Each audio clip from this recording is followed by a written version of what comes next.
இந்த ஒரு மைக்ரோடம் treatment diamond micro treatment வந்துட்டு 10 ஃபேஷியலுக்கு சமம். இப்போ ஒரு 10 ஃபேஷியல் பண்ணுற ரிசல்ட்டோட அதிகமாகவே இதில் ஒரே சிட்டிங் ரிசல்ட் கிடைக்கிறப்போ நீங்கள் எதுக்கு ஃபேஷியல் பண்ணுறீங்க? அப்போ இதுவே போதும் தானே. ஹெவி ப்ராப்ளம் இருக்கிறவங்களுக்கு 7 நாளைக்கு ஒருக்க பண்ணிட்டே இருங்க. மைல்டு ப்ராப்ளம் இருக்கிறவங்களுக்கு 15 days once, monthly once. Heavy ப்ராப்ளத்துக்கு உடனே சரியாகணும் அப்படின்னா கழுத்தில் பார்த்தீங்கன்னா இவ்வளோ ஹெவி பிளாக் இருக்கிறவங்களுக்கு 7 நாளைக்கு ஒருக்கா ஒரு 4 சிட்டிங் பண்ணிங்கனாவே உங்களுக்கு நல்லா கிளியர் ஆகிடும். ஹெவி ப்ராப்ளம் ஹைப்பர் பிக்மெண்ட் பிக்மெண்ட்ல எங்கே வரும்?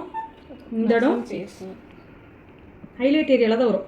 இங்கே நோஸ் மேலே கூட கருப்பாக வரும். அதுதான் ஹைலைட் ஏரியாவில் பிக்மெண்ட் வரும். மங்குக்கு மட்டும் அவங்களுக்கு இன்டேக் ட்ரீட்மெண்ட் எடுத்துக்க சொல்லுங்கள். ஏன்னா மங்கு எதனால் வருதுன்னா ஏபிசி அவங்களுக்கு 10ஆவது தான் வருது. அனிமிக் கம்மியாக இருக்கும், ஓகேங்களா. ஹீமோக்ளோபின் லெவல் கம்மியாக இருந்துச்சுன்னா அவங்களுக்கு பிக்மெண்ட் வரும். அவங்களுக்கு என்ன பண்ணணும்னா மார்னிங் எம்டி ஸ்டொமக்கில் ABC, A mean apple, B beetroot, C carrot, 3லேயும் ஒவ்வொரு பீஸு மிக்சியில் போட்டு நல்லா அரைச்சி காலையில் எம்டி ஸ்டொமக்கில் ஒரு டம்ளர் குடித்தாங்கன்னா 3 months ரெகுலராக பண்ணாங்கன்னா அவங்களோட அதுக்கு குடிக்கிறதுக்கு முன்னாடி அவங்களோட ஹீமோக்ளோபின் லெவலில் டெஸ்ட் பண்ண சொல்லுங்கள். 3 மாதம் கழிச்சு பண்ணி பாருங்கள், ரொம்ப அதிகமாக இருக்கும்.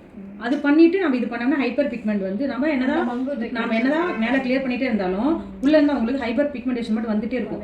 அப்போ வந்து உள்ள இன்டேக் வந்து நம்ம எடுத்து சரி பண்ணினா மட்டும்தான் வெளியில் வராமல் தடுக்கும். அதுக்கப்புறம் மேலே நம்ம கிளியர் பண்ண முடியும்.